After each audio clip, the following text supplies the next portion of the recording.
Our market master of the day is with us. Rahul Arora is Chief Executive Officer in Nirmal Bang Institutional Equities. He's with us here in our studios. Rahul, great to have you with us here. Thank you very much. Are we running up into, with the same momentum, you think? Or as we had Pankaj Tibrewal yesterday from Kotak, who made some points about corporate India, profitability, cash flows, etc., coming under a little bit of strain. Will we sort of give regards to any of those factors, you think, or this just goes on? Morning, Prashant. Thanks for having me. So I don't want to contest a client on national TV. But that being said, I think, there's this beautiful line in Spider-Man, right? With great power comes great responsibility. So I think it's been great. We're at all-time highs, the Bank Nifty, the Sensex, the Nifty. But I think, Prashant, the economic impact of the last 5 months of the rate hikes haven't been felt yet. And my sense is that consensus GDP growth numbers from our economist perspective as well for developed and developing economies will probably be revised down by at least 50 to 100 basis points. And I think earnings downgrades will probably follow suit. The only interesting part, Prashant, is that commodity prices might go in our favor. You've already seen the commentary from tire manufacturers talking about rubber prices being down 10, 15.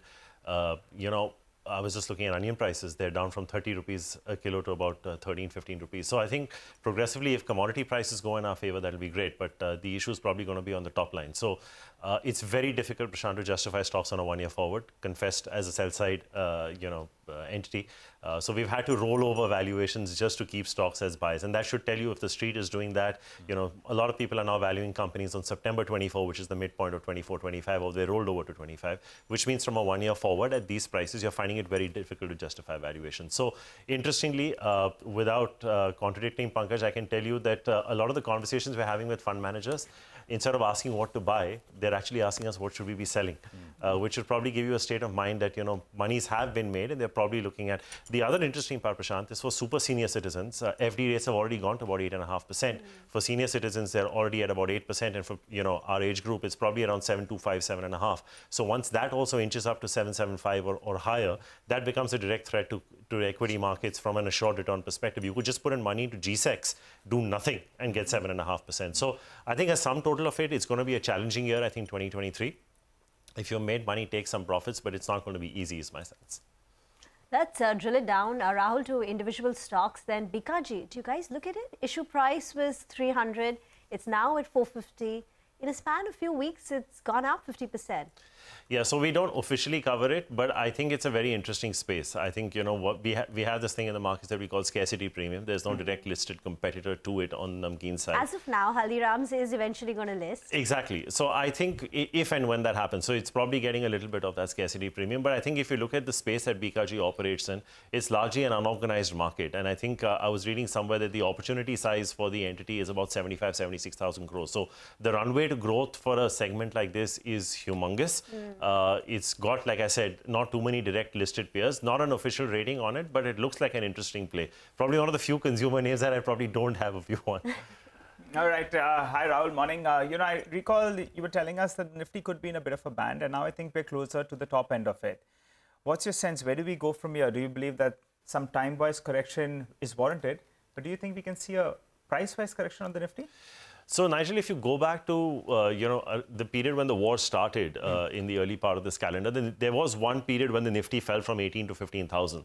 But the interesting part was the SIP discipline was still very, very strong. I think if you aggregate for the year, the SIP flows have been between 8 to 12,000 crores on a monthly basis. So there was not absolute panic where people threw in the towel and things like that. The only point is, as I was making Prashant a little earlier, fixed deposit rates were much lower then. Now they're inching up with the rate hikes happening, and probably they will continue to do so. So I don't think there's going to be too much price-wise damage.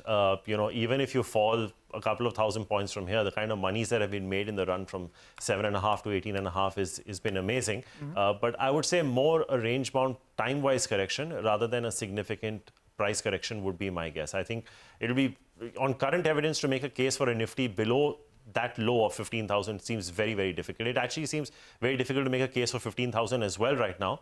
But I think it'll be more time-wise than price-wise. Okay. Rahul, to that question, which fund managers are asking you not what to buy, but what to sell, what are you telling them? So, Prashant, I think I would avoid anything export-related and go overweight on anything domestic-related. I think the time to buy IT services will come. They're fantastic businesses, great cash flows, great dividend yields on them.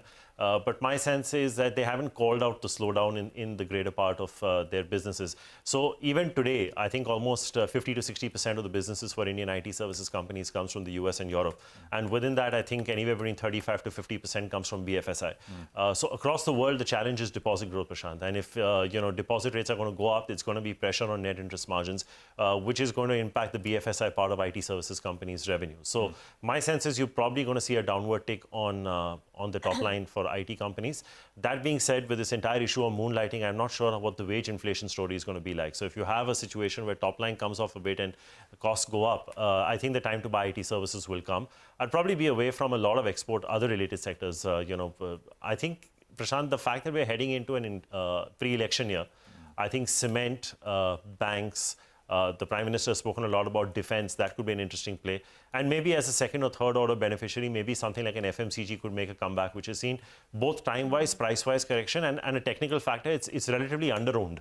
Right. Nobody's over-owned on the consumer staples at this point. So I think that's probably, you guys were discussing Concor. I mean, if you just look at the last results that Concor came out with, they grew their volume sequentially by 13%, which is quite strong. So I think anything domestic capex related, cement as a second order and maybe consumer as a third order beneficiary would be good places. You spoke about revenue coming under pressure, perhaps in the second half.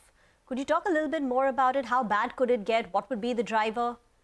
So specifically for IT services or across the board? No, across. So I think the problem we have right now is that wages in India haven't gone up to a material level. The call we're taking is that with government projects getting announced in a pre-election year and construction and labor, people getting the jobs, that will probably help revive. So I'll give you an interesting anecdote, right? I was at the Hindustan Lever analyst meet recently, and they actually spoke about 1/3 of their business that's coming in from premium products. I don't know how much of that is being driven through rural, but when I hear what Britannia, Parle, Dabur are saying on the rural side, it almost seems like things are at a cusp. So I think the challenge could be probably for the next 6 months, of course, as you get into the winter crop and if things are good. The point I was making is I don't have too much visibility from the next 6 to 8 months, and specifically more so on the IT services side. But I think incrementally from there, as the fiscal year progresses for next, this could probably correct itself, is my sense. Okay, all right. Rahul, everyone wants to talk about these new age themes. I recall the last time we chatted, you were talking about the World Cup, and Zomato could be positioned quite well for the third quarter itself. What's your view on some of these names? Nykaa, suddenly you have a spate of resignations that have come about. Paytm, I mean, it's anyone's guess which way it's going to swing. But do you have a view on any of these names? So I'm going to give you a tongue-in-cheek answer on this and on the mutual fund side. When a lot of these mutual funds listed, a lot of people had ESOPs. They cashed in and they moved out. They started their own AIFs or PMSs or things like that. And some of them have been fairly successful. So I think it's par for the course. I think a lot of these new age companies that had given ESOPs, because they generally your salary costs in a startup are not very high. So if to retain talent, ESOPs is the tool. So I'm really not surprised with the fact that you've had a few resignations because people would have made their money and moved out. To the point of whether they actually present fundamental value, some of them are starting to look interesting, as you rightly said, Zomato. But I don't know how many of these would structurally be investment ideas, Nigel, till they start actually becoming profitable. Okay. Because the more we talk to fund managers at an 18.5, 18.6 Nifty, it goes back to return on equity, return on invested capital, return on capital employed. And I think till these guys don't have a clear path on profitability, the point Pankaj was making that Prashant said, I think one of the best things that's happened to corporate India through COVID is that balance sheets have actually got deleveraged. Cash flows were at all-time highs. As per RBI data, utilization level is at almost 75%. And that's why you have CapEx that's getting announced. And obviously, once you have CapEx getting announced, again, just a case in point going back to Concor, which has announced an 8,000 crore CapEx, and Ultratech, which you look at. So obviously, those cash flows are going to recede a little bit because these are very, very long-term investments that companies are taking of 5-10 years. So to that extent, I think there could be trades in all of these. I think Paytm, Nykaa, Zomato, and so many others, right? But do they become long-term structural investment ideas? I'm not sure. I'm a slightly more old-school person.